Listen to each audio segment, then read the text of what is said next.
Hebreus, capítulo 9. A primeira aliança continha orientações para o culto e contava com um lugar designado especialmente para realizá-lo. Uma grande tenda exterior foi montada. Ela abrigava o candelabro, a mesa e o pão da presença. Esse local era conhecido como Lugar Santo. Uma cortina foi estendida e atrás dela montaram uma tenda menor, o Lugar Santíssimo. Ali foram postos o altar de incenso, feito de ouro, e a Arca da Aliança, que era coberta de ouro e guardava uma urna de ouro com maná, o cajado de Arão que floresceu, as tábuas da aliança e o propiciatório, sob a sombra das asas do anjo. Mas não temos tempo para comentar isso agora. Depois que tudo estava em seu lugar, os sacerdotes cuidavam de suas tarefas na tenda maior.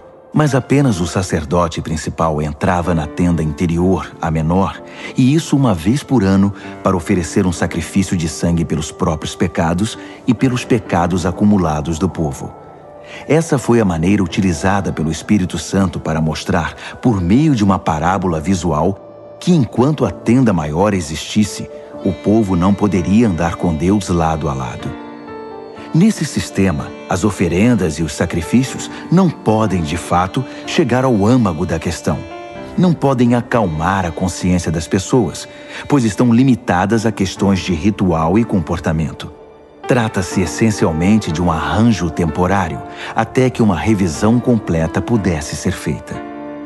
Mas quando o Messias, o sacerdote principal dos assuntos superiores da nova aliança, entrou em cena, ele ignorou o antigo tabernáculo e seus utensílios, neste mundo criado, e se dirigiu diretamente ao tabernáculo dos céus, o verdadeiro lugar santo, para exercer um ministério perfeito. Ele também descartou os sacrifícios que consistiam em sangue de bezerros e de bodes, e os substituiu pelo oferecimento do próprio sangue. Esse foi o preço da nossa libertação definitiva.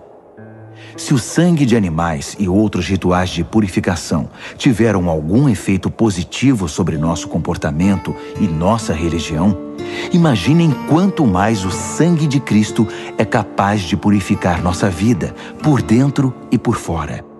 Por meio do Espírito, Cristo ofereceu-se como sacrifício sem defeito e nos libertou dos esforços inúteis para que nos tornássemos pessoas respeitáveis e pudéssemos viver para Deus.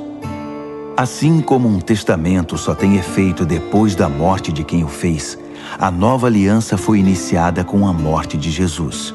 Sua morte assinalou a transição da antiga aliança para a nova, cancelando as antigas obrigações e os pecados que as acompanhavam, e convocando os herdeiros a receber a herança eterna que foi prometida a eles. Reuniu Deus e seu povo neste novo caminho. Mesmo na primeira aliança, houve a necessidade de uma morte para sua confirmação.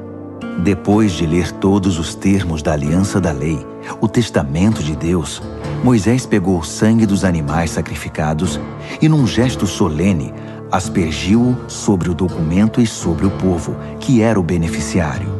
Ele atestou sua validade com as palavras: "Este é o sangue da aliança ordenada por Deus." Fez o mesmo com o local de culto e seu mobiliário. Moisés disse ao povo: "Este é o sangue da aliança que Deus firmou com vocês." Num testamento, pode-se dizer que tudo gira em torno da morte. É por isso que o sangue, a evidência da morte, é tão usado em nossa tradição, especialmente no que se refere ao perdão de pecados. Isso indica a proeminência do sangue e da morte em todas aquelas práticas secundárias que apontam para as realidades do céu. Indica também que quando o que é real assume seu lugar, os sacrifícios de animais não são mais necessários, pois já cumpriram seu propósito. Cristo não entrou na versão terrestre do lugar santo. Ele entrou no verdadeiro lugar santo e ofereceu-se a Deus como sacrifício pelos nossos pecados. Ele não faz isso todo ano, como os principais sacerdotes faziam na antiga aliança, com um sangue que não era o deles. Se fosse, ele teria de se sacrificar repetidamente no decorrer da história. Em vez disso, ele se sacrificou de uma vez por todas, assumindo todos os outros sacrifícios no seu sacrifício. a solução final para o pecado. Todo mundo tem de morrer uma vez e depois encarar as consequências de sua vida. A morte de Cristo também foi um acontecimento único, mas foi um sacrifício que levou nossos pecados para sempre. Assim, da próxima vez que Ele se manifestar, o resultado para os que estão ansiosos por encontrá-lo será exatamente a salvação.